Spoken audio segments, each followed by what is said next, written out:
Shalom à tous, que l'Éternel Dieu vous bénisse, que l'Éternel Dieu vous garde.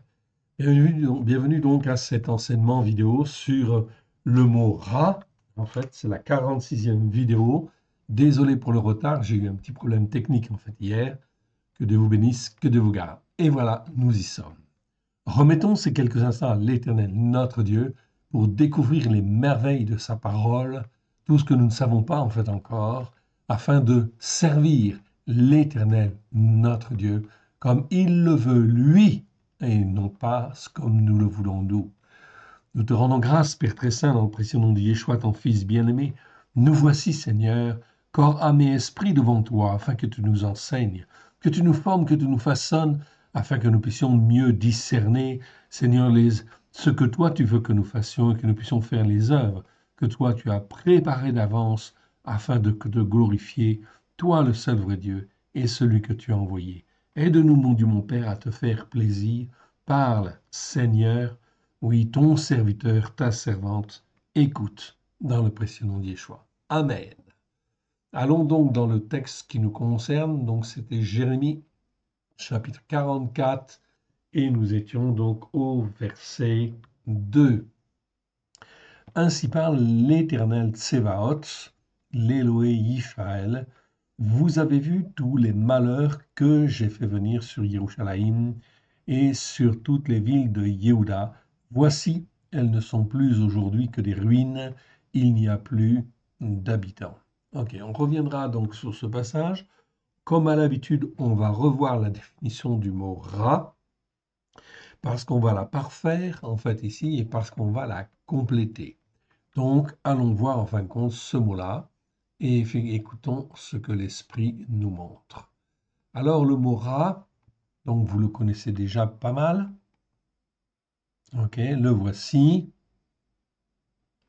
Ok, je l'agrandis encore un tout petit peu. Voilà, c'est bon. Et puis, je descends un tout petit peu. Comme ça, tout le monde voit bien, je pense. Donc, je vous encourage à découvrir les racines hébraïques de la foi, à aller apprendre en fait l'alphabet, si vous ne le savez pas déjà. Donc ici, le mot Ra, c'est Resh Aïn, comme on le voit ici. 663 fois dans 623 versets. Nous sommes à peu près à la moitié. On verra tous les versets, car en fait ici, ce mot Ra est très très très important. Il nous permet d'apprendre à distinguer ce qui est mal, ce qui est mauvais, ce qui est en fin de compte terrestre et en fin de compte qui est laid, qui n'est pas beau, etc., qui n'est pas bien devant le Seigneur. C'est donc très très très très important d'être formé, façonné. Plus on fait de versets, en fait, ici, plus on étudie de versets, l'esprit, en fin de compte, voit notre attitude de cœur qui consiste à grandir dans la vérité et il nous forme, il nous façonne et il perfectionne notre jugement. C'est donc ça qui est donc très, très important. Selon les racines hébraïques, en fait, de la foi, ok, la racine, en fait, ancienne, Resh Aïn, que nous voyons là, ok, est l'emblème de tout ce qui est terrestre, opaque et mauvais. Donc terrestre, quand on dit terrestre, c'est effectivement qui effectivement n'a pas de dimension spirituelle ou n'en aura pas en fait ici. Donc effectivement, c'est pas ce qu'on souhaite et c'est pas le but de la parole de Dieu.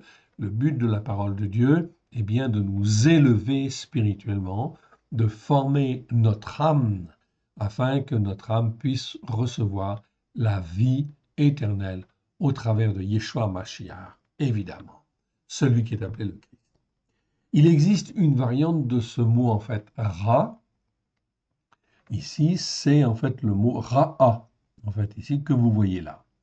Donc, ra'a qui exprime d'abord, ça peut exprimer trois choses principalement. Le féminin de l'adjectif ra, en fait, ici, tout simplement, ça c'est la première possibilité. La deuxième possibilité, le mot ra'a, avec la terminaison kamatz et, la terminaison kamatz et, en fait, ici, kamatz, c'est la voyelle que vous voyez sous la deuxième lettre, et c'est, en fait, ici, la cinquième lettre de l'alphabet, okay, qui est le symbole de la vie, en principe, ou de quelque chose d'augmenté, en fait, ici. Donc le mot ra, si ra ça veut dire mal, mauvais, eh bien ra'a ça peut vouloir dire en fait ici un mal augmenté. Donc on peut traduire par un autre mot, un autre adjectif qui exprime un mal augmenté ou quelque chose d'excessif en fait aussi quelque part. Donc on va très souvent rencontrer cela en fait en hébreu. C'est important de l'apprendre, de le connaître. C'est pourquoi on pourra traduire par une bête féroce plutôt qu'une bête mauvaise, comme c'est dans le cas en fait ici dans Genèse 37, 20, 37, 33. Ok, où là, c'est effectivement, dans la seconde, c'est traduit par une bête féroce. C'est une possibilité et c'est acceptable. Toutefois, traduire par féroce, en fait, ça pose un petit problème quand même. Pourquoi? Parce qu'il existe un autre mot pour parler de férocité ou de violence. C'est le mot péritz. Péritz que nous voyons là. Péritz, c'est un mot qui existe 6 fois, en fin de compte, dans 6 versets. Donc, ce n'est pas un nom très courant. Ok, mais on a le mot Peretz, en fait, aussi, qui est la même racine, qui nous parle de faire une brèche. Ok, donc ici, en fait, ici, ce mot-là, numéro strong, c'est 06530. Et voilà comment il est traduit, en fin de compte, dans les 6 versets. J'ai mis, en fait, les 6 versets. C'est pas toujours très bien traduit. Enfin, c'est pas homogène. Donc, ça veut dire que les traducteurs n'ont pas toujours bien saisi le sens de ce mot-là. On y reviendra.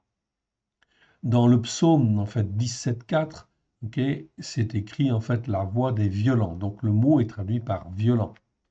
Dans Ésaïe 35, 9, on parle d'une bête féroce. Donc vous voyez que péritz, ça veut dire féroce.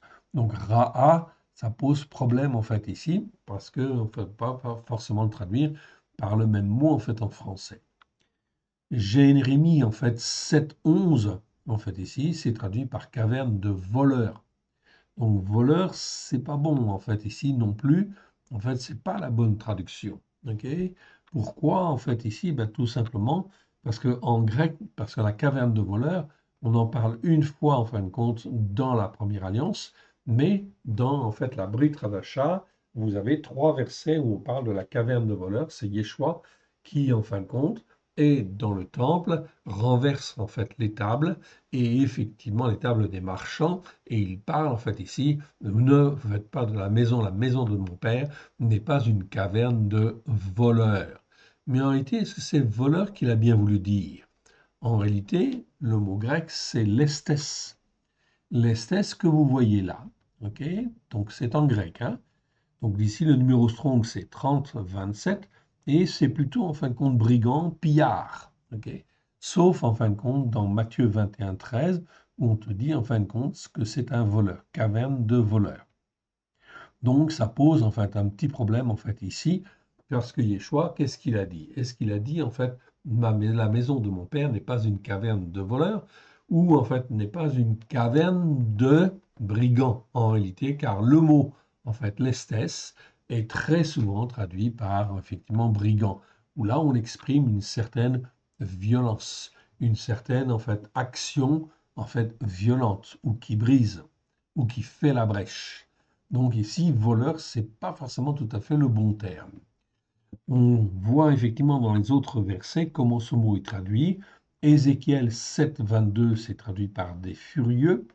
Ézéchiel 10, 20, on parle d'un fils violent. Et Daniel 11, 14, on parle des hommes violents. Même chose, ici, traduire par violent n'est pas forcément tout à fait juste. Pourquoi? Parce qu'on avait vu le mot ramasse. Et le mot ramasse, ça nous parle justement de violence ou de violent. Donc, c'est important de bien effectivement recaler les choses. Donc, on reviendra sur ce mot péris pour en donner une définition plus approfondie, mais ce n'est pas le temps en fait aujourd'hui. Ainsi, en définitive, il conviendrait de revoir la traduction de Genèse 32, 20, 32, en fait 33, où l'on parle d'une bête féroce dans la Louis II. On devrait en fin de compte traduire plutôt, en fait ici, peut-être par sauvage, comme on le trouve effectivement dans Ézéchiel 34, 20, 21, 25, où l'on parle effectivement des animaux sauvages ou des bêtes sauvages. Donc le terme sauvage est peut-être en fait plus judicieux ici, possible, à creuser et à confirmer en fait par la suite avec l'Esprit Saint. Ainsi, Genèse 32, 20 et 33 pourraient être traduits par en fait une bête sauvage. Ok. Donc effectivement, Joseph, le vêtement de Joseph est recouvert de sang et il a été en fin de compte agressé par une bête sauvage. C'est possible. Ou encore mieux, en fait ici, par une bête de malheur. On pourrait traduire par bête de malheur. Pourquoi? Eh bien parce que le mot ra'a, en fait ici, dans sa forme allongée, ok, veut bien dire malheur en fait en hébreu, effectivement. On trouve très souvent cette traduction, elle est confirmée, notamment dans 284 versets dans les Écritures, dont 70 fois rien que dans le livre de Yirmiyahu, Jérémie. En définitive, ok, et selon les Écritures, ce qu'il faut retenir ici de ce mot ra'a, c'est une définition très très importante qu'on doit toujours avoir à l'esprit. En définitive, et selon les Écritures, en fait ici, le mot ra'a est très clairement la conséquence en fait des péchés, des transgressions, des iniquités qui perdurent dans le temps. Donc, le malheur, c'est pas quelque chose qui peut venir ou qui peut arriver.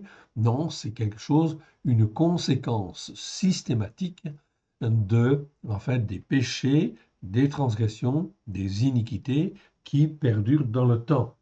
Ainsi, si l'iniquité perdure dans le temps, les transgressions et les péchés, automatiquement, ça va attirer le malheur et ça ne peut attirer que le mal en retour. Donc le mal que l'on fait, si cela persévère dans le temps, ça entraîne systématiquement en fait une réaction de mal ou de malheur, effectivement, dans nos cœurs et dans nos vies. C'est systématique, ça fait partie des lois de Dieu, en fait ici, donc c'est immuable. D'où l'intérêt fondamental d'apprendre et de discerner ce qui est bien et ce qui est mal devant Dieu, car ce qui est mal, il faut que j'apprenne en fait à le discerner et à le rejeter systématiquement de manière en fin de compte à éviter un retour de bâton, si je puis dire, ou en fin de compte le malheur, évidemment. Okay. Ensuite, nous avons vu effectivement d'autres mots hébreux formés sur la racine ra, resh aïn, okay, le verbe en fait ra'a, en fait ici que je vois, ici c'est en fait la lettre aïn qui est doublée en fait ici, donc 83 fois, donc 80 versets, c'est bien un verbe, numéro strong 07489, et en fait ici la première fois où on le trouve c'est dans Genèse 19.4, 19.7 pardon. Donc dans la forme vocale, en fait ici, ça veut dire être mauvais ou être mal, ou se sentir mal. Comme par exemple, Moshe se sentait mal devant Dieu à cause effectivement des péchés des enfants d'Israël. Oui, dans ce cas-là, c'est le verbe ra qui est utilisé. Okal. Okal, c'est la forme la plus courante, en fait, on va dire en hébreu, en fait ici. Une autre forme qui est très courante, peut-être c'est la deuxième en fin de compte la plus courante, c'est ce qu'on appelle le ifil. Le ifil, c'est faire faire en fait ici. Faire faire les choses. Donc quand le verbe est conjugué en fait au ifil, ce sont des formes verbales. Bon, il y en a pas mal en fait en hébreu, hein. Et effectivement, cette deuxième forme est très courante. Eh bien, en fait, ici, le sens du verbe peut en fait ici changer, effectivement, être modulé. Donc, dans ce cas-là, ça veut peu dire être mauvais ou être mal ou se sentir mal. Ça veut dire carrément faire le mal ou faire du mal. Ok. Donc là, le sens du verbe change.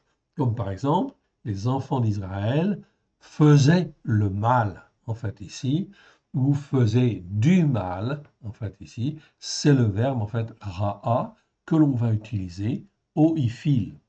Ou quand dans les versets, le Seigneur dit, en fait ici, l'Éternel dit, ok, je commence à faire du mal sur mon peuple, tout simplement parce que c'est la conséquence des péchés, des transgressions, des iniquités qui perdurent. Là, c'est bien, en fait, le mot ra'a qui, en fait, existe. Donc, on aura l'occasion certainement de revoir ces versets-là, donc, évidemment, mais il n'y a pas de doute là-dessus, c'est bien ça.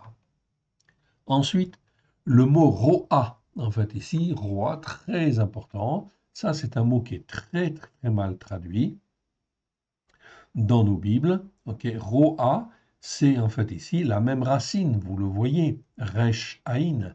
Resh aïn, en fait ici, ça c'est ra, pardon. Là c'est ra, là c'est roa, en fait ici. Donc seule la vocalisation change, mais les lettres sont les mêmes. Donc ce en fait nom-là, ce mot en fait là, c'est un nom.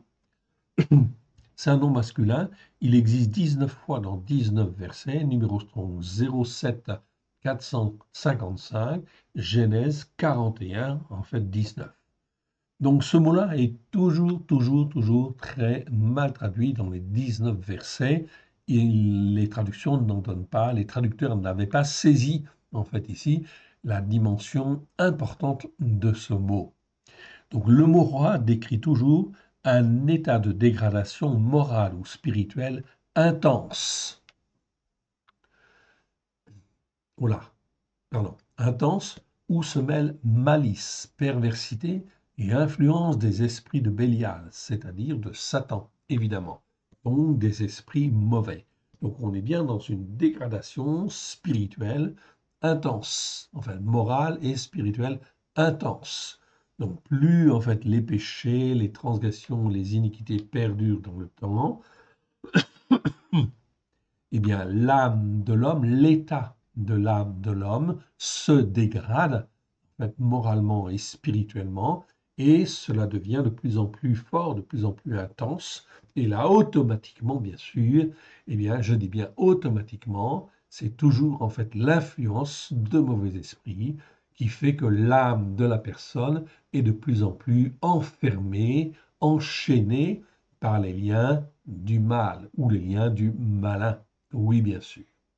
Donc tout cela, en fait, se comprend très bien, bien sûr, à la lumière des Écritures, à la lumière de la Torah, bien évidemment. La première fois où l'on rencontre le mot roi, c'est dans Genèse 41, 19, où en fait on exprime en fait ici la laideur physique extrême des vaches. Des vaches dans les plaies en fait de l'Égypte, on parle des vaches, ok. Et en fait certaines vaches, après les vaches grasses et bonnes, il y a eu les vaches en fait ici qui étaient laides en fait ici. Donc le mot ra est traduit par laide, mais on va trouver aussi dans certains versets le mot roa. Elles sont tellement laides qu'elles peuvent être décrites comme affreuses dans un état de dégradation avancé, complètement décharné, effectivement, qui est l'image de la situation spirituelle de l'Égypte, effectivement. Donc on comprend très bien, en fin de compte, ok, cette analogie entre le physique et effectivement le spirituel. On retrouve également ce mot dans le prophète Jérémie, où l'on parle de la très mauvaise qualité des figues qui ne peuvent même plus être mangées tellement elles sont dans un état de dégradation intense. Donc le mot roi nous parle bien d'une dégradation en fait intense. Voir Jérémie 24:2, 3, 8 et 17. Dans les 19 versets où se trouve le mot roi, on peut constater, donc là on le souligne effectivement très clairement, que ce mot roi est toujours mal traduit. Les traducteurs n'en avaient pas saisi en fait la pertinence, tout simplement parce que en fait ici on utilise des dictionnaires qui en fait ne sont pas basés sur les racines hébraïques initiales à deux lettres ou une lettre, ok, mais on se base sur les racines en fait à trois lettres, comme le font la tradition en fait juive, et ce qui est insuffisant pour un certain nombre de versets, on le voit d'une manière très nette. Nous avons vu la racine Ra'av, Ra'av en fait ici, qui lui est bien traduit en fait ici, ok. Contrairement à roi, Ra'av est assez bien traduit, même très bien traduit, dans en fait notamment la seconde. Ce mot nous parle toujours de faim, de l'état d'être affamé, de la famine. Dans la Louis II, en fait ici, Ra'av existe 101 fois dans 88 versets. C'est un nom masculin. Numéro strong 07 458. La première fois où on le trouve, c'est Genèse 12, 10. Ce mot-là est bien traduit 89 fois par le mot famine et en fait 12 fois par le mot faim. On les a tous vérifiés. Effectivement, même les versets où on a le mot faim, on aurait pu traduire même par famine. Donc là, on a bien effectivement en fait un parallèle entre la signification de l'hébreu et la signification du français. Donc pour un certain nombre de mots, on a bien une équivalence parfaite. Ok. Mais ce n'est pas toujours le cas, en fait, ici. Donc dans ce cas-là, quand ce n'est pas le cas, il faut traduire le mot non pas par un mot, mais par plusieurs mots, une expression la plus courte possible, de manière à essayer de retrouver le sens original, le sens hébraïque du terme. Nous avons vu aussi le verbe ra'a, très intéressant. Donc là, on a toujours en fait la racine resh aïn, on le voit, et ça se termine par un et. Le et en fait ici, en hébreu, c'est le symbole de quoi? C'est le symbole de la vie en fait ici, quelque part, hein, d'une manière générale. Donc ce verbe-là, car il s'agit là d'un verbe, existe 173 fois dans 144 versets, numéro Strong 07462. La première fois où on le trouve, c'est dans Genèse 4, verset 2, où en fin de compte on parle de Abel, Abel qui était berger. Ah, quelle est la relation donc avec ce mot-là? Eh bien, on va l'expliquer. Ici, on a l'expression de ce qui est mal, ok? Et on a ici l'expression de ce qui a justement la vie. Alors en fait, ce mot-là, en fait ici, nous parle de tous les soins terrestres que l'on apporte en fait aux peines, ok, aux soucis, aux chagrins, aux afflictions, dans le but de donner la vie. D'où le verbe paître, paître qui en découle, ainsi que le mot pasteur, pasteur ou berger. Ainsi, selon les Écritures, la responsabilité d'un pasteur est de prendre soin de ses brebis, ok, dans le but, effectivement, de leur donner la vie. Mais pas seulement de les surveiller ou en fait d'amener la vie terrestre. Non. Quand on parle de et, c'est la vie de Dieu, évidemment. Ce qui est important, selon les Écritures, au sens en fait figuré du terme, c'est que tout le travail qui est fait de soins, en fait ici, de s'occuper des peines, des soucis, des chagrins ou des afflictions, c'est bien dans le but de donner la vie de Dieu. Et non pas effectivement de former ou de façonner pour donner une autre vie, une vie terrestre, une vie sous telle autre doctrine ou telle autre doctrine, etc. Voilà pourquoi, lorsque Yeshua parle, en fait ici, de caverne de voleurs, lorsqu'il parle du temple, en fait ici, ok, vous, la maison de mon père n'est pas en fait une caverne de voleurs. En fait, ce qu'il dit, c'est en fait ici la maison de mon père n'est pas une caverne de brigands où l'on met la main sur les âmes pour les former et les façonner, les emprisonner, etc., et les amener en fait vers une autre doctrine que la doctrine que l'Éternel Dieu veut. C'est donc là très très important. Donc Yeshua a-t-il dit caverne de voleurs ou caverne de brigands? En fait, aujourd'hui, que dirait-il effectivement des endroits, en fait ici, qui sont normalement en fait des temples, là où on enseigne en fait la parole de Dieu? Est-ce que ces établissements-là, ces églises, sont des cavernes de voleurs ou des cavernes de brigands? Point d'interrogation. Est-ce que l'on enseigne bien la vie de Dieu? C'est-à-dire, est-ce que l'on forme, est-ce que l'on soigne dans le but, en fait ici, d'enseigner la Torah pleine de grâce et de vérité? Sinon, en fait ici, on est quelque part dans une caverne, en fait, non pas de voleurs, mais de brigands, d'hommes et de femmes qui forment et façonnent dans le but, en fait, de former à une autre doctrine que l'Éternel Dieu voulait. Ce qui est très clair, en fait, ici, c'est qu'effectivement, l'Éternel Dieu veut que l'on soit formé selon la Torah pleine de grâce et de vérité.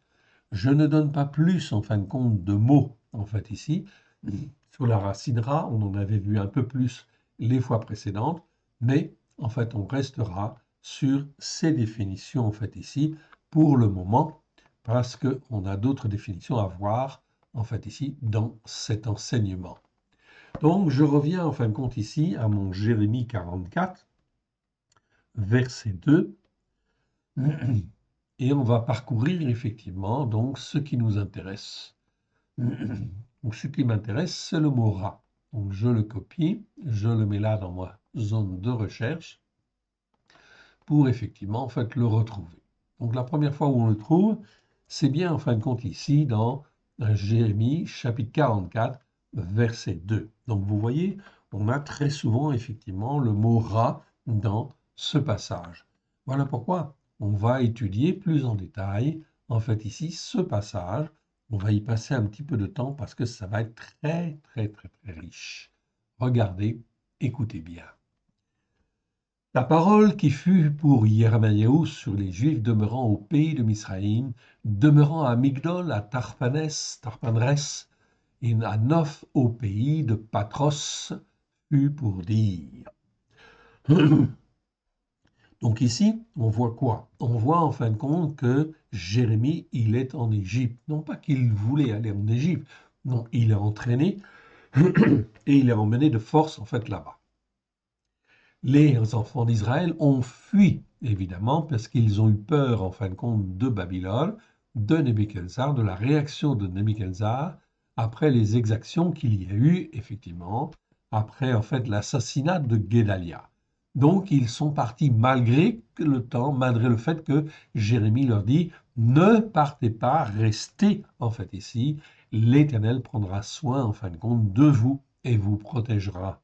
Alors ils sont partis en fait quand même, en fait en Égypte, se mettre sous la main en fin de compte de l'Égypte, c'est-à-dire de la nation, d'une nation puissante en fait à l'époque. L'Égypte est une nation très puissante, mais elle devenait moins puissante que effectivement Nebuchadnezzar, évidemment, car l'Éternel avait fortifié Nebuchadnezzar en fait ici pour accomplir sa volonté.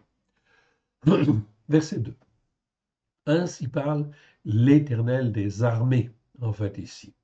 L'Éternel des armées. Ok, Tsevaot. Donc retenez bien Tsevaot. Celui-là, on ne l'a pas étudié en fait encore. C'est l'Éternel des armées. On va donc regarder en fait ici, je vous propose de vous donner en fait ici la définition, l'étymologie en fin de compte de ce mot en fait ici, Tsevaot. Il est très intéressant parce qu'on traduit toujours par désarmé, mais ce n'est pas en fin de compte forcément désarmé. Ok. Tsavat Tsevaot, le voici en fait ici, ce mot-là. Ok. Ok, très bien. Ok, je vais l'agrandir encore un petit peu pour que vous puissiez bien voir. Tsavat Tsevaot au pluriel. Ok, Tsava en fait au singulier, en fait ici Tsevaot au pluriel. Donc c'est un nom masculin, mais le pluriel en fait est irrégulier, parce que ça ne se termine pas par im, mais par ot. Le mot en fin de compte ici, en fait, Tsava, existe 485 fois dans 462 versets. C'est un nom masculin. Ok, 06 635. La première fois où on le trouve, c'est dans Genèse 2, 1. Ok, où l'Éternel, en fait, fit toute son armée, ou toutes ses armées. En fait, le mot de Sava, je vous donne la définition, en fin de compte, telle qu'on la trouve dans les dictionnaires. Ce qui s'avance en force, mais division, combattant, exercice, fonction. Ok. Service, soldat, guerre. Selon effectivement la définition des nations dans les dictionnaires que l'on trouve. Donc vous voyez que la traduction en fin de compte de ce mot est très variée et donc pose en fait certainement en fait un problème d'interprétation et de calage en fin de compte ici par rapport à la racine hébraïque. On peut se poser la question parce qu'il y a trop effectivement de significations diverses et je n'ai pas effectivement donné toutes les définitions que les dictionnaires donnent. En fait, la racine tsadébet ici, ok, que je trouve là, exprime toute idée. Donc je vous donne la définition, en fin de compte, que l'on trouve dans en fait, la grammaire de Fabre d'Olivet. Elle est très intéressante. Elle exprime très intéressante, mais elle n'est pas toujours facile à comprendre. Et donc, on va, en fin de compte, écouter l'Esprit Saint et regarder, en fin de compte, ce qu'il en est. Elle exprime toute idée de concours, de foule, tout ce qui s'élève, s'enfle, s'oppose, tout ce qui sert de digue, tout ce qui se conduit ou se déploie, suivant des règles fixes. Donc, c'est quelque chose qui est très ordonné. Hein, la racine tsadé, bête, nous parle de quelque chose qui est ordonné, qui est fixe, qui est fort, en fait, ici. Traduire, en fait, ce mot par armée ne donne que le sens matériel et restrictif de ce mot hébreu. Donc là, effectivement, on a une réduction, effectivement, de la signification hébraïque, en fait, quand on traduit simplement par armée, comme on l'entend, en fait, dans nos langues, effectivement. C'est vrai que l'Éternel Dieu est le maître des armées, mais quand on parle des étoiles, etc., quand on parle, en fin de compte, du ciel et de la terre, etc., et quand Dieu crée, en fait, toute son armée, quelle est l'armée en fait? Ici, qu'est-ce que ça veut dire? En fait, ça nous parle de toute l'organisation, dans un but bien précis. Ok, on va voir. Traduire ce mot par armée ne donne pas le sens matériel ou restrictif de ce mot. Ne vous inquiétez pas, on aura l'occasion de le revoir et d'approfondir. En Genèse 2.1, Fabre d'Olivet indique que les racines de ce mot employé par Moshe sont en fait tsadéou, donc tsu, en fait ici, qui renferme en soi l'idée d'ordre et de commandement. Donc ça, c'est important. Et de direction imprimée dans un but. Donc c'est une chose qui est faite, organisée, dans un certain ordre, un certain commandement, une direction qui est imprimée, en fait ici, dans un but bien précis. Donc il y a une volonté derrière d'arriver quelque part. Et la volonté, en fin de compte, de Dieu, bien évidemment, on la connaît, puisqu'en fin de compte, elle nous est donnée par la Torah et les prophètes en disant que la Torah, effectivement, sera, en fait ici, comment dire, sera en fin de compte désiré et voulu effectivement par tous les peuples en fin de compte de la terre. Ce qui n'est pas le cas en fait aujourd'hui, mais il y a bien en fait une organisation, un travail qui se fait dans ce but-là. C'est vraiment ce que nous retrouvons là dans en fait la racine du mot en fait ici. Pardon, la racine ça va.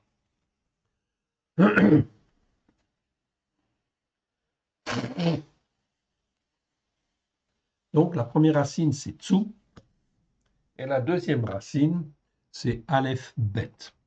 Aleph Bet qui exprime en fait ici toute volonté organisatrice et efficiente. Donc une volonté qui organise et qui est efficiente, qui est efficace. Ce sont des vieux mots français, donc ce n'est pas toujours évident de les retrouver. Le mot entier de Sava se rapporte à la loi, à la force innée, en fait ici, principiante, en fait ici, à la nature universelle, qui, se développant avec l'univers, doit conduire à la puissance de la puissance à l'acte et de permettre de s'élever de développement en développement jusqu'à la perfection absolue.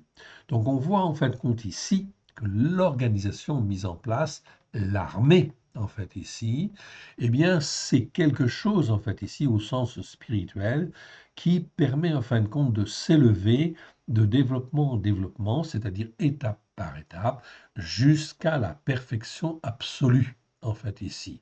Donc, on comprend, en fait, le dessein, en fin de compte, de Dieu, qui fait, effectivement, les choses étape par étape, dans le but d'arriver, en fait, à une seule chose, c'est que Yeshua soit le Seigneur des Seigneurs et le Roi des Rois sur toute la terre.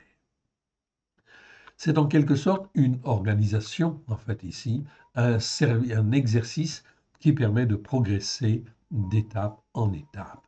Donc, en fait, quand on dit armée, c'est aussi, en fin de compte, quelque part, sur le plan spirituel, toute l'organisation, en fin de compte, des choses qui sont faites de telle manière, en fait, à arriver à un but bien précis dans, en fait, le cœur de l'Éternel, notre Dieu. Nous avons donc là une définition du mot armée. Donc ainsi l'Éternel Tsébaoth, l'Éternel des armées. Il est le maître, en fait, ici, bien sûr, de toute organisation qui existe sur la Terre. Que cette organisation s'appelle la France, que l'organisation s'appelle l'Europe, que l'organisation s'appelle, en fait, les États-Unis, ou en fait même toute armée physique, en fait, ici, quelque part, toute organisation, l'Éternel Dieu en est le maître. Qu'elle soit une organisation qui soit, en fin de compte, apparemment dans un bon but, en fait, ici, ou dans un autre but, même, en fait, ici, on peut dire effectivement que l'Éternel Dieu, notre Dieu, est en fait ici en contrôle. Je dirais même, au risque de choquer en fait certains croyants, même que l'Éternel Dieu permet en fait même les organisations entre guillemets terroristes qui en fait n'existent en réalité que parce que le péché, les transgressions et les iniquités ont perduré en fin de compte dans le temps.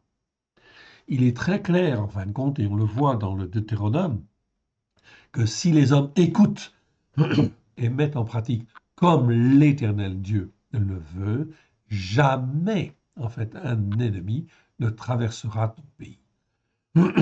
Il n'aura pas de force, il ne peut pas avoir de force. C'est impossible. Qu'il y ait des épreuves, oui, c'est d'accord.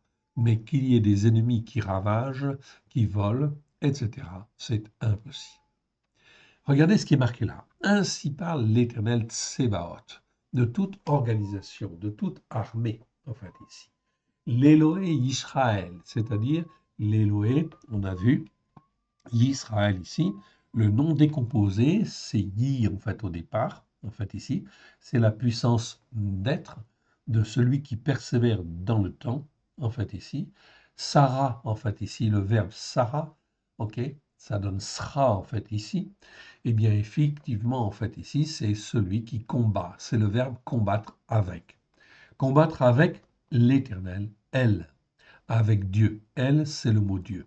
Donc Israël, ce sont les combattants en fait avec Dieu. Donc ici, l'Éternel Tsébaoth, l'Éternel des armées, l'Éloé des combattants, on aurait pu dire, des combattants en fait ici de l'Éternel en fait ici. Ok. Vous avez vu en fait ici tous les malheurs ou de ceux qui doivent être des combattants pour l'Éternel. Vous avez vu tous les malheurs que j'ai fait venir. Donc l'Éternel Dieu dit bien qu'il est l'auteur, en fin de compte, de tous ces malheurs. Tous ces malheurs qui sont la conséquence, je l'ai dit bien, du mal qui a été fait par les enfants d'Israël et par Judas. Vous avez vu tous les malheurs que j'ai fait venir sur Jérusalem, sur toutes les villes de Yehuda. Voici, elles ne sont plus aujourd'hui que des ruines. Il n'y a plus d'habitants, en fait, ici. Il n'y a plus d'habitants. Si je vais voir, en fin de compte, dans le psaume, en fin de compte, 1, 6, eh bien, qu'est-ce que je trouve? Je trouve cette parole, en fait, ici, qui est écrite, en fait, ici, sous les yeux. Car l'Éternel connaît la voie des justes et la voie des méchants mène à la ruine. Le méchant, Racha, nous l'avons vu, nous avons fait les vidéos en fait là-dessus. Racha, c'est celui qui persévère à ne pas écouter et à ne pas mettre en pratique. C'est-à-dire qui persévère dans l'iniquité, dans les péchés et les transgressions. Celui-là, parce qu'en fait, il ne veut pas plier le genou, il ne veut pas revenir vers l'Éternel, eh bien, en fin de compte, il va en fait attirer sur lui automatiquement le malheur.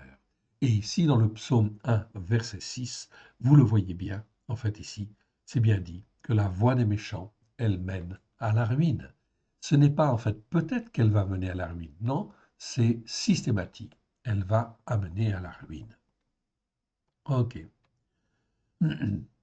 À cause, en fin de compte, du quoi? De quoi? À cause du mal. Donc là, je retrouve bien pourquoi ces choses arrivent, pourquoi ces malheurs arrivent. Je retrouve en fin de compte ici le mot rat que nous étudions en fin de compte ici.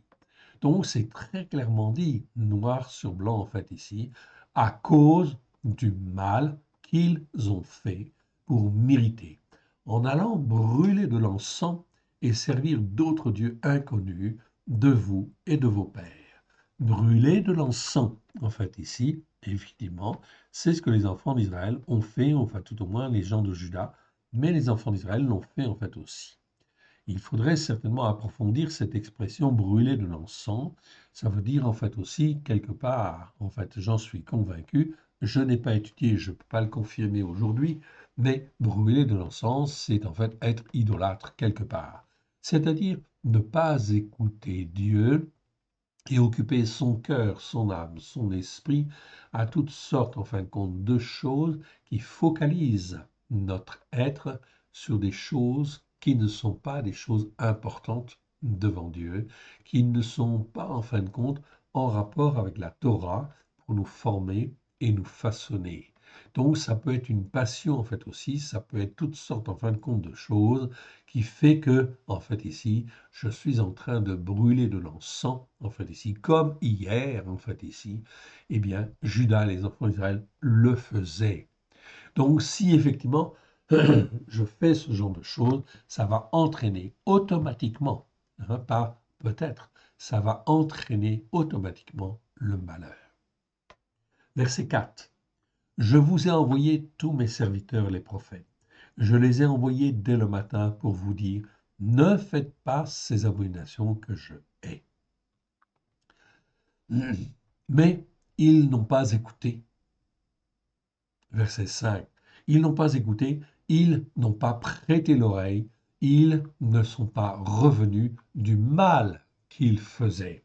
Donc ici, dans la version seconde, le mot rat, en fin de compte, est traduit par méchanceté. Il ne faut pas le traduire par méchanceté. Okay. Pourquoi? Eh bien, tout simplement, si je le traduis par méchanceté, tous les croyants, en fait, ici, et notamment, en fait, les chrétiens, vont dire, en fin de compte, nous ne faisons pas de méchanceté, nous ne sommes pas méchants. Mais le terme méchant, on l'a vu, en fait, ici. C'est quoi être méchant selon la Bible? Ça peut être méchant, en fait, ici, comme en français, on est bien d'accord. OK? Méchant au sens propre du terme, méchant en hébreu, c'est la même chose qu'en français. OK? C'est celui qui est méchant, qui fait, en fin de compte, des méchancetés. Oui. Mais en fait, ici, le mot rat nous parle de ce qui est mal ou de ce qui est mauvais. Mais en fin de compte, ici, méchanceté, c'est celui qui persévère à ne pas écouter, évidemment, ok, la parole de Dieu. Mais ça, tout le monde ne le sait pas. Et la plupart des croyants ne savent pas, en fin de compte, que la Bible considère comme méchant celui qui ne veut pas faire le Shabbat, qui ne veut pas faire les fêtes de l'Éternel, qui fait autre chose. Il est dans l'idolâtrie en réalité, il fait ce qui est mal devant Dieu. C'est donc là très important. Donc ici, il faut garder en fait le mot mal, évidemment, parce que l'hébreu dit que c'est le mal, en fait ici. Que c'est mal, en fin de compte, devant Dieu. Ok, je continue. Ils n'ont pas cessé de brûler de l'encens à d'autres dieux, c'est-à-dire qu'ils ont continué en fait à pratiquer comme cela, évidemment. Ok, donc, je prends en fait aussi un autre exemple pour être bien clair. Ok, cela fait 34 ans que j'ai donné mon cœur et ma vie à Yeshua. Oui. Et en fait, au bout de quelques années, ok, je peux dire 2, 3 ans, je posais en fin de compte des questions aux églises, en fin de compte, ou en fait aux responsables des églises où j'allais, et je dis, mais pourquoi vous faites comme ça alors que c'est écrit comme ça? Pourquoi en fait on ne fait pas le Shabbat? Parce qu'en fin de compte, en fait ici on fait le dimanche, etc. Donc ça me posait beaucoup de problèmes, etc. Et effectivement, j'ai été très souvent rejeté en fait bon des églises. Pourquoi? Parce que effectivement, je n'étais pas conforme à l'éthique, en fait ici, qui était enseignée. Cela veut dire quoi? Ça veut dire qu'en principe, dans ces églises-là, on brûlait de l'encens à des faux dieux. En réalité, en faisant ce type de pratique, cela veut dire qu'on se vouait effectivement comme si c'était à des faux dieux, à de l'idolâtrie, évidemment. Pourquoi? Parce que c'est l'empereur romain Constantin qui a institué le dimanche. Et en fin de compte, ok, ce n'est pas biblique, effectivement. Donc ce n'est pas conforme en fin de compte à la Torah, pas conforme en fait à Dieu. Donc c'est forcément ce qui est mal devant Dieu. Verset 6. Ma fureur et ma colère se sont répandues, ils ont et ont embrassé les villes de Yehuda et les rues de Yerushalayim, qui ne sont plus que des ruines et un désert comme on le voit aujourd'hui. Donc, résultat des courses, on voit bien effectivement ici que la ruine est venue. Ma fureur et ma colère. Pourquoi? Parce qu'ils n'ont pas écouté et ils n'ont pas mis en pratique. Et ils ont persévéré à ne pas écouter et à ne pas mettre en pratique. Maintenant, ainsi parle l'Éternel. L'Éloé Tsebaot. Je retrouve l'Éternel des armées ici. L'Éloé Israël, c'est-à-dire l'Éloé, le Dieu des, en fait, des combattants, en fait ici, de l'Éternel ou des combattants de Dieu. Pourquoi amenez-vous sur votre âme un si grand malheur que de faire exterminer en fait du milieu de Juda hommes, femmes, enfants, nourrissons, en sorte qu'il y ait plus de vous et qu'il n'y ait plus de vous aucun reste. Donc l'attitude de la désobéissance en fait ici entraîne systématiquement en fait le malheur. C'est bien ce que l'on trouve en fait ici. Or, Yeshua est venu il y a 2000 ans déjà. 2000 ans avec ses disciples, ils ont enseigné en fin de compte un christianisme, oui bien sûr, ok, et un christianisme juif, essentiellement juif, exclusivement juif. Tous les premiers chrétiens, en fait ici, les premiers croyants, en fait, faisaient le Shabbat, faisaient les fêtes de l'Éternel. Aujourd'hui, 2000 ans en fin de compte après, non, on ne le fait plus. On a sacrifié, on a fait comme Israël, on a commis le péché en fin de compte de Jéroboam, et en fin de compte, la croyance en fait ici s'est reportée, en fait ici, s'est décalée vers des faux dieux en réalité. Donc on offre en fin de compte de l'encens à des faux dieux.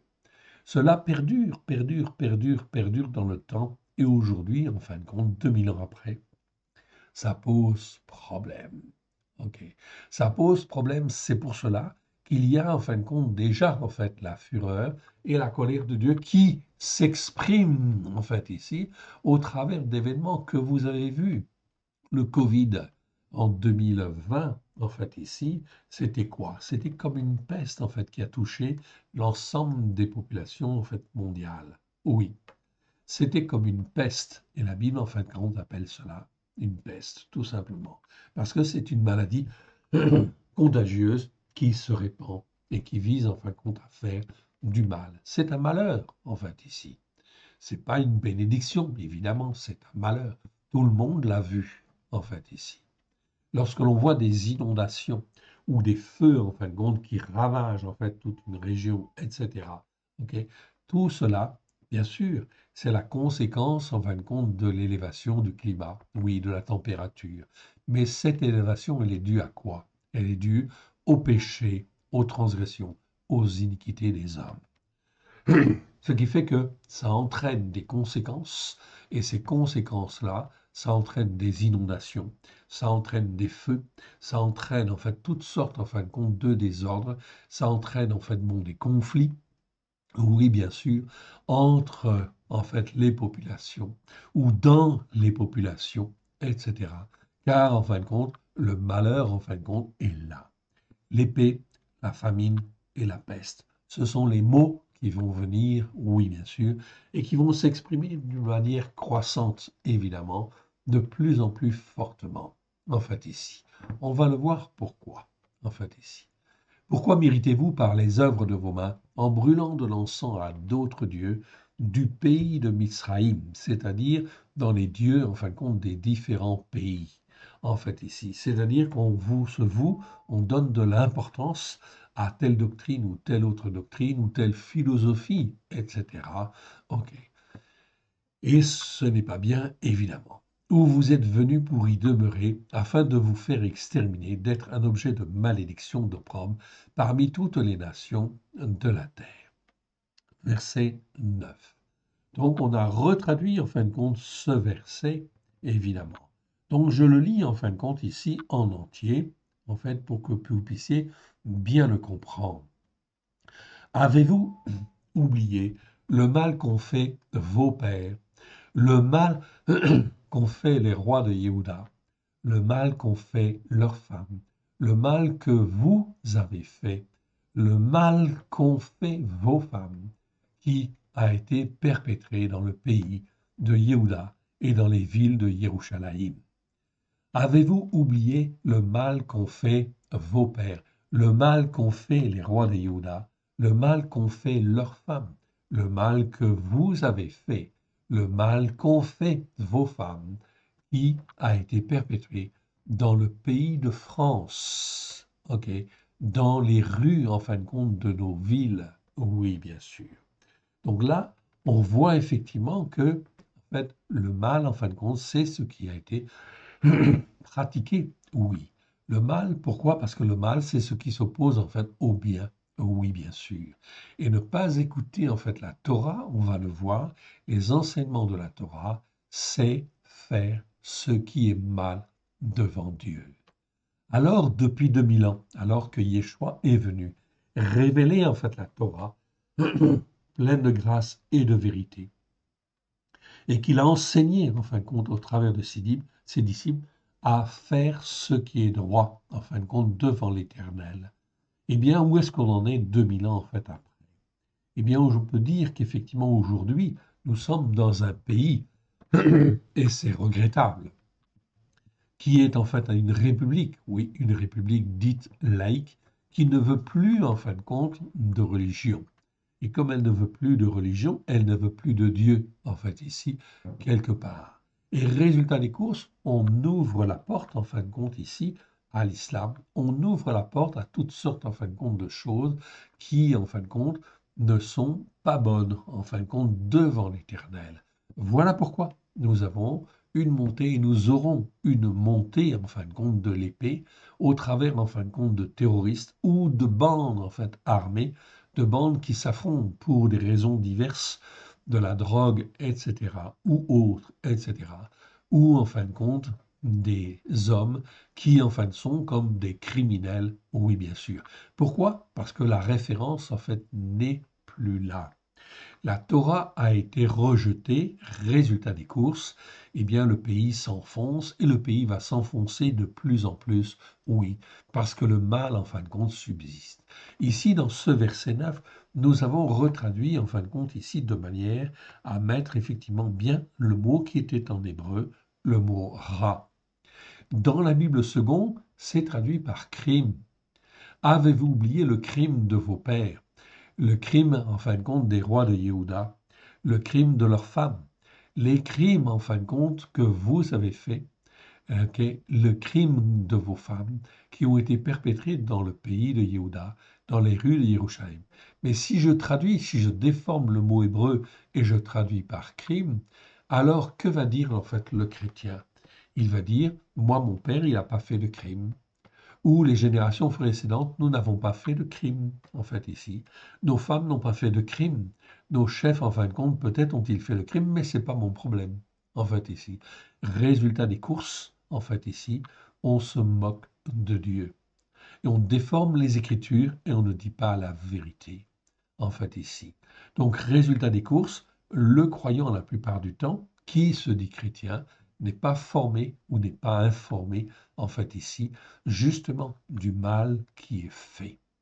Alors, le mal, en fait, pour être très clair, on va l'avoir, en fin de compte. Ça va être expliqué, en fait, au verset suivant. Ils ne se sont pas humiliés, point humiliés, jusqu'à ce jour. Ils n'ont point eu de crainte.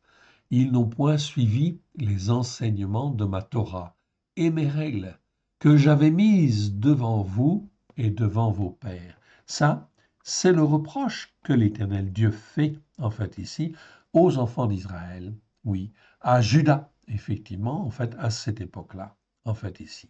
Mais en réalité, ce message, c'est exactement le même aujourd'hui. Nous sommes en 2025, mais c'est bien le reproche que l'Éternel Dieu fait, car il a donné la Torah à Moshe, afin effectivement que les Juifs puissent en fait l'enseigner, la donner en fin de compte aux nations, et que la nation puisse écouter et être formée, en fait ici. Formée et façonnée. Je vais vous donner une définition de ce mot Torah, en fait ici. On ne l'avait pas fait en fait jusqu'à maintenant. Je vais vous la donner en fait aujourd'hui. Et vous allez voir ce que c'est que la Torah. Ok, je prends en fin de compte le mot Torah. Ok, je le retrouve, attendez. 44, en fait ici, je vais le retrouver par ici. Voilà. je l'ai ici, je vais descendre un peu et je vais vous l'agrandir. Donc c'est une première définition, on l'affinera en fin de compte dans le temps, mais elle est très très claire. OK. Et vous allez comprendre pourquoi Dieu a donné en fin de compte la Torah. OK. Le mot Torah, le voici. OK, enfin c'est une définition, en fait ici. OK. Le mot Torah existe 219 fois dans 213 versets. OK, on les a tous vus évidemment, les uns après les autres. Numéro Strong 08 451. Avec ou sans vav. Donc le mot s'écrit comme ceci, Torah, avec un vav olam en fait ici, ok, ou en fin de compte simplement avec un olam, ok, comme c'est le cas dans Jérémie 44, 23. Ok. Voir la première fois dans Genèse 26, 5. 26, 5, c'est avec Abraham. Donc qu'est-ce que c'est que la Torah? Selon la définition des nations, loi, direction, instruction, coutume, manière selon les nations, dans les dictionnaires que l'on trouve.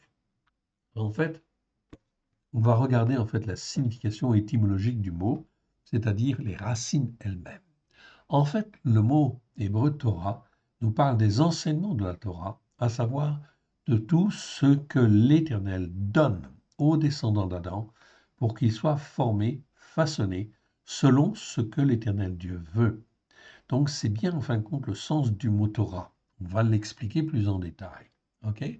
Mais le mot Torah, ça ne doit jamais être traduit, ça ne devrait jamais être traduit par le mot loi ou un autre mot. C'est en réalité l'enseignement ou les enseignements de l'Éternel, notamment quand c'est en pluriel, les enseignements de l'Éternel, ok, que l'Éternel donne afin de former, façonner le descendant d'Adam. Ici, on ne dit pas en fait les Juifs, on dit le descendant d'Adam, c'est-à-dire les Juifs et tous les hommes, même les étrangers en fin de compte ici, eh bien effectivement la Torah les forme, les façonne, les instruit, les fait en fin de compte s'élever en fait spirituellement pour pouvoir s'attacher en fait à l'Éternel Dieu au travers bien sûr de Yeshua Mashiach, celui qui est appelé le Christ. Donc la Torah a été donnée en fait pour cela dès le départ. Au départ et au sens propre, le mot Torah s'exprime les 5 premiers livres en fait de la Genèse, c'est-à-dire de la Bible. La Genèse, Exode, le Lévitique, Nombre et Deutéronome. C'est les 5 premiers livres. Ils constituent l'enseignement de base, le noyau de l'instruction donnée en fin de compte ici par Elohim. Ok, je dis bien les 5 premiers livres constituent l'enseignement de base. Donc, lorsque l'on refuse, en fait, ici, la Torah, cela veut dire qu'on refuse l'enseignement de base. Lorsque dans les églises, et je l'ai très souvent en fait entendu, en fait ici, nous avons le Nouveau Testament, ok, les Juifs ont l'Ancien Testament. Il n'y a pas pire raisonnement que cela. Car lorsque l'on dit en fait cela, lorsque cela sort de la bouche, en fait ici, du croyant, cela veut dire que le croyant ne croit pas en fin de compte dans la Torah. Il ne croit pas que l'Éternel Dieu a donné en fait une méthode, un enseignement, des instructions pour en fin de compte le faire grandir et qu'il puisse s'attacher à l'Éternel. C'est donc là quelque chose d'extrêmement grave, car il refuse dans ce cas-là ce que l'Éternel Dieu veut faire au travers de Yeshua. Au contraire, au travers de Yeshua, lorsque je suis racheté par le sang de l'agneau, je donne mon cœur et je donne ma vie à Yeshua. C'est ce que j'ai fait en fin de compte en octobre 1990. Eh bien, je peux vous dire que ma vie, elle a changé, complètement changé. Je dis bien du jour au lendemain. Le lendemain, les 2 chrétiens qui m'avaient amené dans cette église évangélique, eh bien, m'ont donné une petite Bible. La voici, en fait, ici. Je l'ai toujours. C'est ma première Bible. Eh bien, cette Bible, je l'ai lue, relue, etc. OK. Je l'ai crayonnée, en fait, ici, dans tous les sens. Et effectivement, je passais 8 heures à 10 heures par jour, en fait, à la lire, tellement j'étais touché par la grâce de l'Éternel Dieu. Et elle m'intéressait tellement que plus rien, en fin de compte, d'autre ne m'intéressait. J'étais dirigeant d'entreprise, en fait, à l'époque. j'avais une petite entreprise de formation. Et bien sûr, en fin de compte, j'ai arrêté et je me suis retrouvé, en fin de compte, au chômage. Et par la grâce de Dieu, je n'avais pas droit normalement, en fin de compte, aux ascédiques, mais la main de Dieu était là. Et j'ai bénéficié d'un programme particulier qui m'a permis, en fin de compte, d'être au chômage indemnisé pendant plus de 2 ans, je crois, en fait, ici. Ça m'a permis, en fin de compte, d'étudier cette parole de Dieu. Et tous les jours, je passais 6 heures, 8 heures, 10 heures à étudier, en fait, les Écritures, à les lire et dire, en fin de compte, pourquoi, en fait, on fait comme ça alors que c'est écrit comme ça. OK? C'est extrêmement important. Cette Torah, elle est merveilleuse, elle est fondamentale, OK? Elle est pleine de grâce et de vérité au travers de Yeshua. Mashiach. Elle nous enseigne, elle nous façonne, elle nous instruit dans le but, enfin, de faire de nous des hommes et des femmes debout devant l'Éternel. C'est donc extrêmement important et je me suis heurté à l'enseignement, en fin de compte, chrétien, qui dit qu'on n'a pas besoin de faire ceci, on n'a pas besoin de faire cela, etc. Mais c'est une erreur. Il faut comprendre, en fait, ici, pourquoi dans tel verset, on nous dit ceci. Il ne faut pas regarder forcément au sens propre, mais au sens figuré, en fait, ici, du verset ou du mot, en fait, ici. OK. Excusez-moi, j'aurais dû arrêter mon téléphone. OK. C'est donc extrêmement important et fondamental. Dans la version, en fin de compte, second, en fait, je vais y revenir, hein, de toute façon. Dans la version second, Louis II, le mot Torah est traduit 206 fois par le mot loi, 8 fois par le mot enseignement. Seulement, ok? Donc vous voyez déjà, c'est pas bon, en fait, ici. 3 fois par instruction, 1 fois par révélation, 1 fois, c'est pas traduit. En fait, le mot Torah n'aurait jamais dû être traduit, ok, par le mot loi, car il existe d'autres mots en fait en hébreu pour parler de loi. Le mot roc, par exemple, en fait ici, c'en est un. Lui veut bien dire en fait loi, mais Torah ne veut pas dire loi. Torah veut dire enseignement de Dieu. Aussi, mais je dirais qu'en fait, il ne faut pas même le traduire par enseignement. On aurait dû garder en fait le mot là. C'est-à-dire dans tous les versets où le mot en fait existe, il n'aurait jamais dû être traduit afin en fait d'éviter dans les différentes langues du monde entier de déformer en fin de compte ce mot.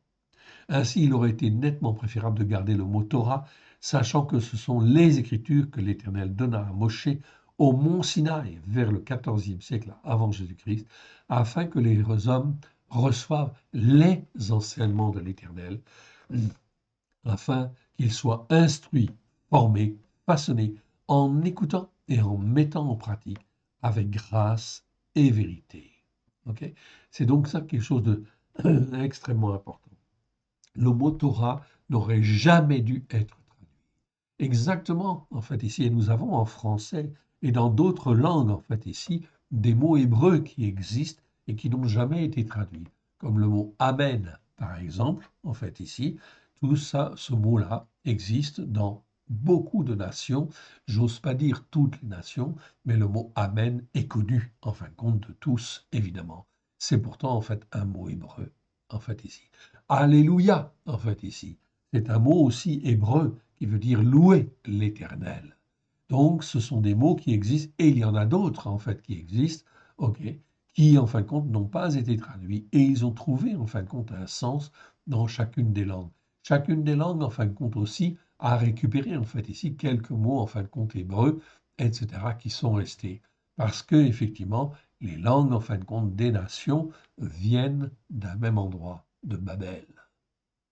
Donc c'est donc très important, ce mot-là n'aurait jamais dû être traduit afin d'éviter les déformations et d'entendre en fait ainsi les églises, les enseignements, les bergers qui en fin de compte ne sont pas là pour soigner en fait ici, guérir et donner la vie de Dieu parce qu'ils ne connaissent pas eux-mêmes en fait la vérité.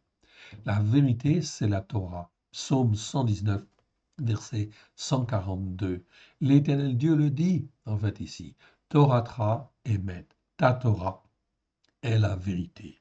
Voilà pourquoi Le mot Torah, je vous encourage à l'utiliser et en fait à le répandre le plus possible en fait autour de vous. Et aussi de dire en fait aussi que le mot nomos, N-O-M-O-S, le mot grec nomos, qui est utilisé dans la Brit Hadasha, c'est-à-dire ce que les nations appellent le Nouveau Testament. Le mot nomos veut exactement dire en fait la même chose que le mot Torah. Voilà pourquoi le mot nomos aurait dû être traduit en fait ici systématiquement par le mot Torah dans les évangiles, dans les actes des apôtres, dans, en fin de compte, tous les livres, effectivement, que nous avons de la Brit Hadasha, les 27 livres. Ainsi, en fait, ici, on aurait gardé, en fait, ici, le message essentiel de Dieu, de la Genèse à l'Apocalypse. Car, en fait, une chose qui m'avait choqué et frappé, lorsque je lisais la première alliance et la deuxième alliance, ok, j'ai essayé, en fait, au début, de retrouver des mots, en fin de compte, qui soient les mêmes dans la première alliance et la deuxième alliance. Eh bien, je vous défie dans les traductions que nous avons de trouver des correspondances. Nos soi-disant, en fin de compte, sages, ok, nos soi-disant, en fin de compte, érudits, en fait, ici, qui, en fin de compte, avalisent les traductions, se sont évertués à avoir un langage différent dans la première alliance et un langage différent de celui qui est dans la première alliance. Ainsi, le croyant ne peut pas faire le parallèle et n'a pas l'équivalence. Or, en réalité, si l'Éternel Dieu a envoyé son Fils il y a 2000 ans, en fait, ici, c'était pour dire que la Torah, en fait, était accomplie, que les Écritures étaient accomplies, que tout est accompli. Donc, tout ce qui est décrit dans la première alliance, en fait, ici, est accompli au travers de Yeshua, avec grâce et vérité. Alors, le langage que l'on trouve, en fin de compte, dans la Brit Hadasha, l'Alliance nouvelle, devrait être le même avec grâce et vérité au travers de Yeshua et des disciples. C'est pour ça que nous avons retraduit le Nouveau Testament dans la pensée hébraïque et nous l'avons appelé la Torah accomplie. Vous trouverez en fin de compte ce livre sur notre site, oui bien sûr. Mais c'est extrêmement important parce qu'on voit au travers de ça, en fait ici, tout le mal qui est fait par ceux qui se disent croyants, évidemment. OK? Ici, en fin de compte, on voit l'Éternel qui, en fin de compte, va parler, en fait, ici. Oh, je vais y revenir tout à l'heure. OK. Le mot Torah existe une seule fois, en fin de compte, dans le livre de la Genèse. OK. Une seule fois. Et ça nous parle, en fin de compte, d'Abraham. On verra le verset tout à l'heure. OK. Ça existe 7 fois dans le livre de l'Exode, 16 fois, en fin de compte, dans Lévitique, 9 fois, en fin de compte, dans Nombre, 22 fois dans le livre du Deutéronome. En tout, 55 fois dans les 55 versets des 5 premiers livres. On a vu tous ces versets, donc on sait de quoi on parle.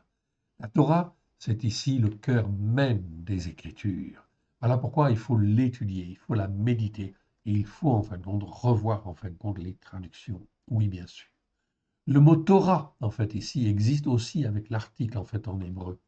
Donc dans ce cas-là, c'est Torah que l'on trouve. Le mot Torah existe dans 58 versets, dont 20 fois dans Deutéronome, rien que dans Deutéronome. Lorsque l'Esprit rajoute en fait l'article défini, l'article A, en fait ici, cela veut dire que l'Esprit souligne le caractère unique de la Torah. Okay. C'est donc la Torah. C'est un article défini en fin de compte ici. En hébreu, en fait ici, ça veut dire la Torah. En français, on met en fait un article devant tous les objets. L'armoire, le meuble, le plafond, okay, la table, etc. En hébreu, non, il n'y a pas d'article. Quand il y a un article, ça veut dire cette table-là, en fait ici, cette Torah-là, cet enseignement, en fait, que l'Éternel Dieu donne. Celui-là est très important. C'est fondamental. La racine, en fin de compte, hébraïque, je vais faire maintenant un petit peu d'étymologie, en fait, ici, elle est très importante, vous allez le voir. La racine hébraïque initiale, c'est Tav Resh. Okay. Tav Resh, vous le voyez. Okay. Tav Resh, en fait, ici, ça exprime quoi? Ça exprime toute idée de détermination donnée à un élément, ou la manière dont il ou elle doit fonctionner. Donc, cela veut dire quoi? Ça veut dire que Torah, en fait, si tu écoutes la Torah, ça va te former, te façonner comme Dieu le veut. Ok. C'est ça qui est extrêmement important à comprendre dans cette Torah-là. Ce n'est pas n'importe quelle Torah. Autrement dit, tout ce qui est nécessaire pour enseigner, former, façonner, établir. Le et final que l'on a vu dans le verbe ra'a exprime la finalité de la racine qui est ici de donner la vie universelle. Ok. Donc les et à la fin, que je trouve en fin de compte à la fin de ce mot, ok, vous le voyez en fait ici. Ok. Donc la racine primaire, c'est tav en fait resh, ok, et vous avez le et en finale. Je reviendrai sur le vavolam. Ok. Eh bien, en fin de compte, ici, c'est extrêmement important, en fait, ici, c'est pour nous donner la vie. Mais pas n'importe quelle vie, c'est la vie de Dieu. Et si c'est au travers de Yeshua, alors c'est parfait. C'est la vie de Dieu avec grâce et vérité. D'où l'insertion, en fin de compte, du Vav Olam, ok, de la lettre que l'on appelle ici Vav Olam. C'est l'image de l'insertion de la lumière. Ok. Le Vav Olam, en fait, ici, quand on l'insère dans un mot, c'est l'image, en fin de compte, de la lumière, en fait, ici. Ok. Lumière qui vient de Elohim. Oui, bien sûr. Ok.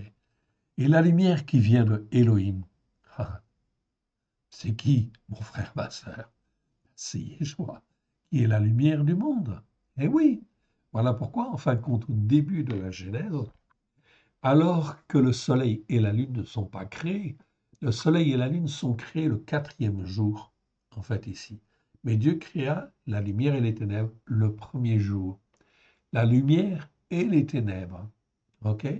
C'est-à-dire qu'il a créé, en fait, ici, la lumière. C'est qui la lumière, en fait, ici? Eh bien, c'est Yeshua.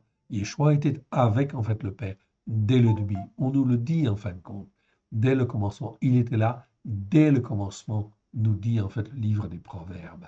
Bien sûr, c'est de Yeshua dont on parle. Mais ici, c'est caché, oui, bien sûr.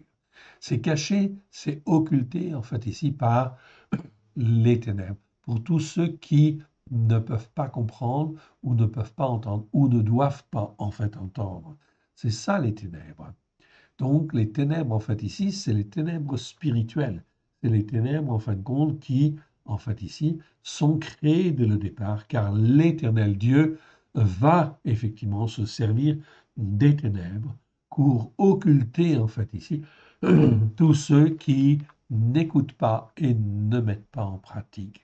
Mais si tu donnes ton cœur et ta vie à Yeshua, ok, là, tu peux être en fait ici éduqué, formé, façonné au travers de la Torah pleine de grâce et de vérité.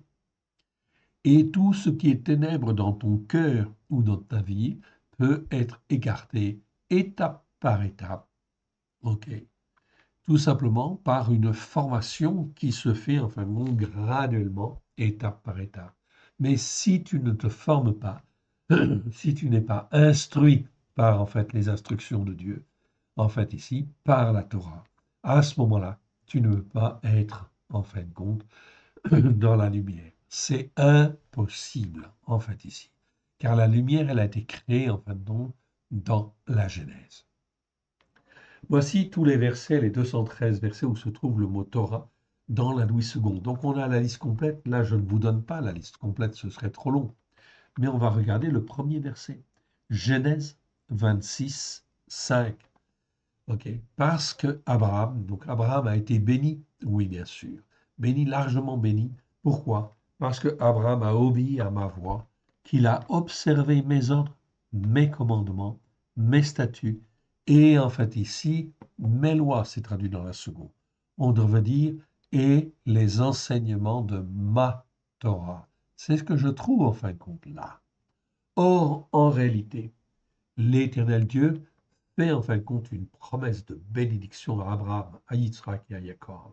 Il dit en fin de compte, ta descendance sera une multitude de nations. Oui, chez les Juifs en fin de compte, et chez les nations bien sûr, ok, une multitude de croyants qui croîtront en fait ici dans la parole de Dieu. Mais sur quelle parole? Bien sûr, sur la même parole en fin de compte que l'Éternel Dieu avait donnée à Abraham, à Israël et à Jacob, afin d'être un même peuple, donc nos pères dans la foi. Ok, je dois pouvoir dire que je suis racheté en fait par le sang de l'agneau et que nos pères dans la foi, c'est Abraham, c'est Yitzhak, c'est Jacob, c'est Moshe, c'est en fin de compte David, c'est les prophètes, etc.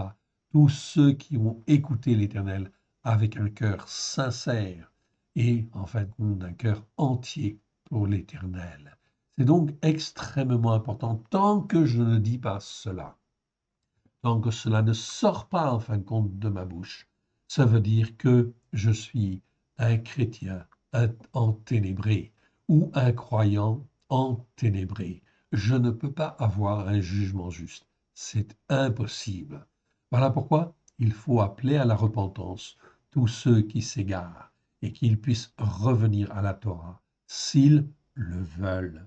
Je dis bien s'ils veulent bien écouter, s'ils veulent bien se repentir.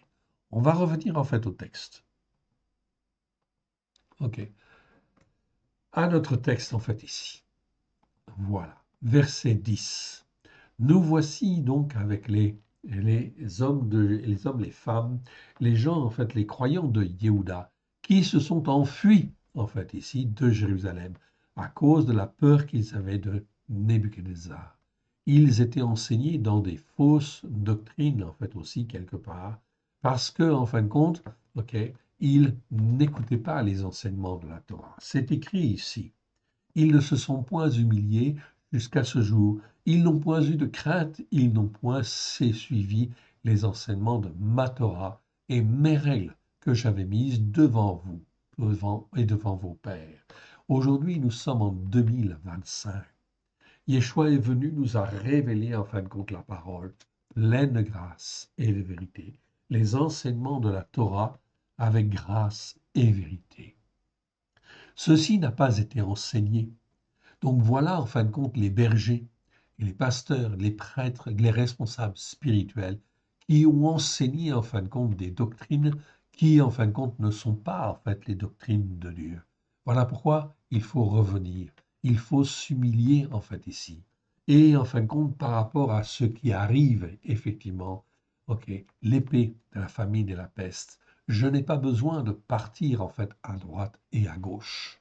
Comme en fin de compte hier, les gens de Juda partent en fin de compte en Égypte, en fait s'enfuient pour éviter en fait les calamités qui vont venir. Non, ça ne sert à rien de partir. Il faut s'humilier. S'humilier parce qu'on n'a pas écouté les enseignements de la Torah et les règles que l'Éternel Dieu avait mises sous nos yeux avec grâce et vérité au travers de Yeshua Hamashiach. C'est pourquoi ainsi parle l'Éternel, ok, Tsebaot, l'Éloé Israël. Je retrouve en fin de compte l'Éternel Tsebaot ici, l'Éternel des armées, l'Éternel qui organise tout de manière à former, façonner, et les uns et les autres, qu'ils puissent grandir étape par étape. L'Éloé Israël, l'Éloé, en fait ici, le Dieu des combattants, en fin de compte, de l'Éternel, ou des combattants de Elohim, de El en fait ici. Voici, je tourne ma face parce qu'il ne s'humilie pas, en fait ici, contre vous pour le malheur et pour exterminer tout Yehuda. Oui, l'épée, la famine et la peste sont libérées en fait ici, maintenant. Vous l'avez vu déjà, on a eu en fin de compte des inondations, on a eu des incendies, etc. Le réchauffement climatique en fait ici est une conséquence du péché, des transgressions et iniquités. C'est un moyen, c'est en fait une organisation, je ne vais pas dire une armée, mais en fin de compte, une organisation, un système qui agit dans le but d'amener à la repentance. Attention, c'est pas encore pour, en fin de compte, détruire complètement, c'est pour avertir et les uns et les autres qu'il faut se repentir. Repentez-vous, car le règne de Dieu est proche, il est très très proche, mais un règne de Dieu sur les enseignements de la Torah avec grâce et vérité. Voilà pourquoi, en fait, ici, vous avez des hommes et des femmes qui croient qu'ils vont être enlevés avant effectivement que l'épée, la famine et la peste vont sévir. Comme ces gens de Yehuda, en fait, ici, se sont allés, en fait, en Égypte, croyant, en fait, échapper, en fin de compte, au malheur, etc. Alors l'Éternel Dieu dit, ok, je prendrai les restes des Judas qui ont tourné le visage pour aller au pays de Mizraïm, afin d'y demeurer. Ils seront tous consumés, ils tomberont dans le pays de Mizraïm. Ils seront consumés par l'épée et par la famine, depuis le plus petit jusqu'au plus grand. Ils périront par l'épée et par la famine. Donc ceux-là seront en fin de compte exterminés par les calamités qui vont venir en fait ici, qui vont venir sur en fin de compte ici les enfants de Juda, en fait ici au pays de Misraïm. C'est exactement la même chose aujourd'hui en 2025. Qui se repent en fait ici? Est-ce que l'on est dans des cavernes en fin de compte de brigands ou des cavernes de voleurs en fait ici pour en fin de compte détourner en fait les hommes et les femmes de l'écoute et de la mise en pratique des enseignements de la Torah avec grâce et vérité. Ils seront l'objet d'un sentiment ok, d'horreur extrême, un objet d'épouvante, de malédiction et d'opprobre. Je châtierai ceux qui demeurent au pays de Misraïm, comme j'ai châtié Yerushalayim par l'épée, par la famine et par la peste. Donc ici, Jérusalem a été détruite, en fait ici, ok, par l'épée, par la famine et par la peste. Ce sont des fléaux, en fin de compte, qui viennent, qui ne sont que les conséquences des péchés, des transgressions, des iniquités. Ok, le Covid, en fin de compte, c'était en fait ici un exemple, c'était un prémisse de peste, en fait ici, quelque part. Mais il va y en avoir d'autres. De la famine, oui, il va y en avoir. Encore, il va y en avoir encore et plus encore que l'on a, comme on n'a pas connu. Tout simplement parce que il va y avoir, en fin de compte, des maladies qui vont toucher les animaux, en fait aussi. Et donc, il y aura plus de production ou beaucoup moins de production, etc. Et l'épée, en fait, de la tension va monter. On a, en fin de compte, jeté une grenade dans un café à Grenoble, etc. Vous avez, en fin de compte, aussi des hommes qui se sont enfuis, en fin de compte, des prisons, etc. OK. Et vous avez, en fin de compte, la tension, en fin de compte, ici, qui vient, en fin de compte, du monde islamique radical, etc. OK. Donc, c'est extrêmement important de bien comprendre, en fin de compte, cela, en fait, ici. Donc, ici, l'épée, en fait, va monter. Aujourd'hui, en fin de compte, vous voyez, avec l'action, en fin de compte, du président Trump qui veut comment dire, se libérer un peu de certaines choses, il fait, en fin de compte, des bonnes choses par rapport à l'écriture. On est d'accord, il soutient Israël. Ça, c'est une excellente chose devant l'Éternel. Mais il ne fait pas tout par grâce et vérité, et ce n'est qu'un homme, ce n'est pas Dieu. Donc il ne peut pas décider à la place de Dieu. Et ce qui est extrêmement important pour Israël, il faut qu'Israël le comprenne, c'est-à-dire vienne petit à petit à connaître, en fait, à se retourner, à revenir vers son Dieu, en fait, ici, au travers de Christ Yeshua. Ceci n'est pas accompli, en fait, encore, ok, ça doit se faire. Ça doit se faire. Et aussi, en fin de compte, tous ceux qui sont enseignés dans l'erreur, en fait ici, l'Éternel Dieu va faire progressivement, en fait ici, ok, va faire progressivement, en fin de compte, ces calamités, de manière à ce que les uns et les autres puissent revenir. Là, vous le voyez, en fait, encore. Jérémie, il a prophétisé 42 ans. 42 ans, il a appelé en fait le peuple, les rois, etc., à revenir à l'Éternel. Et vous voyez encore que Jérémie, en fin de compte, il reste avec ceux, en fait, ici, que Nebuchadnezzar n'a pas emmené, en fait, ici. Ok. Et résultat des courses, Jérémie est emmené de force, en fin de compte, en Égypte. Et qu'est-ce que l'on voit, en fait, encore? La miséricorde, en fin de compte, encore, d'un grand Dieu qui, en fin de compte, bien sûr, va amener l'épée, bien sûr, va amener la famine, bien sûr, va amener la peste pour détruire. Mais encore, en fait, là, encore en Égypte, par la bouche de Jérémie, il dit, en fait, ici, repentez-vous, car le règne de Dieu est proche. Il donne encore l'occasion de revenir, en fait, à lui. C'est ce qui se passe, en fait, encore aujourd'hui. Voilà pourquoi l'enlèvement n'est pas pour maintenant.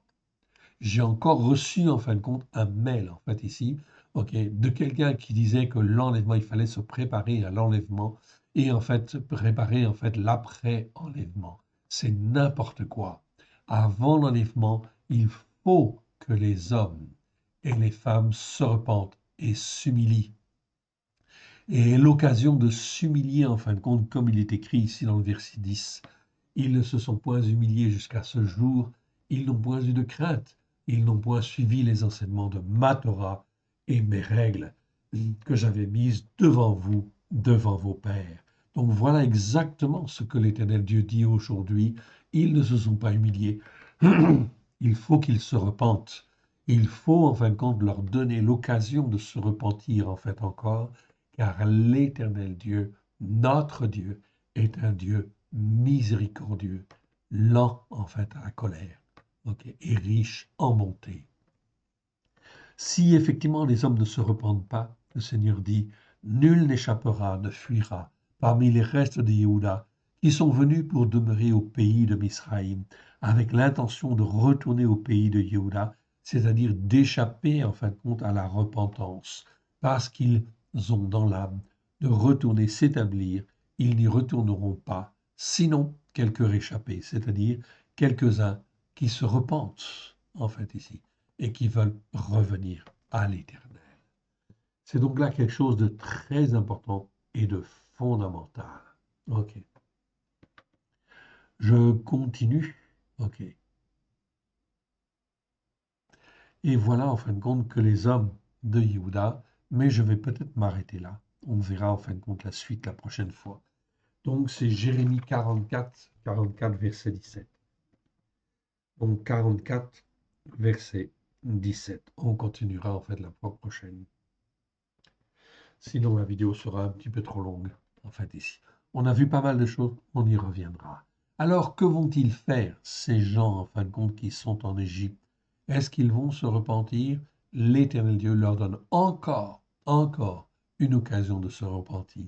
Aujourd'hui, en 2025, l'Éternel Dieu donne encore la possibilité de revenir. Mais il faut revenir sur les enseignements de la Torah, car il n'y a que la Torah qui peut nous former, nous façonner, nous instruire comme l'Éternel Dieu le veut, avec grâce et vérité, au travers de Yeshua, son Fils bien-aimé. Remettons à l'Éternel notre Dieu ce que nous avons entendu. Père très saint, nous te rendons grâce dans le précieux nom de Yeshua. Merci Seigneur pour ce que tu nous as donné aujourd'hui. Merci Seigneur, que tu nous en révèles la largeur, la longueur, la hauteur et la profondeur, et que ta parole puisse trouver un terrain favorable dans chacun de nos cœurs, puisse y produire des racines profondes, nous élever, nous former, nous façonner comme toi tu le veux, à la gloire de ton saint nom, afin que nous puissions être un peuple qui te serve, qui te glorifie dans les temps qui viennent, afin que nous puissions être les combattants que toi tu veux, à la gloire de ton saint nom. Merci Seigneur pour cette parole que tu nous as donnée, que tout ce qui n'est pas de toi dans le nom d'Yeshua s'en aille dans les lieux arides, et que ce qui est de toi, oui, puisse trouver grâce à nos yeux, dans nos cœurs, et puisse te glorifier, toi le seul vrai Dieu, et celui que tu as envoyé.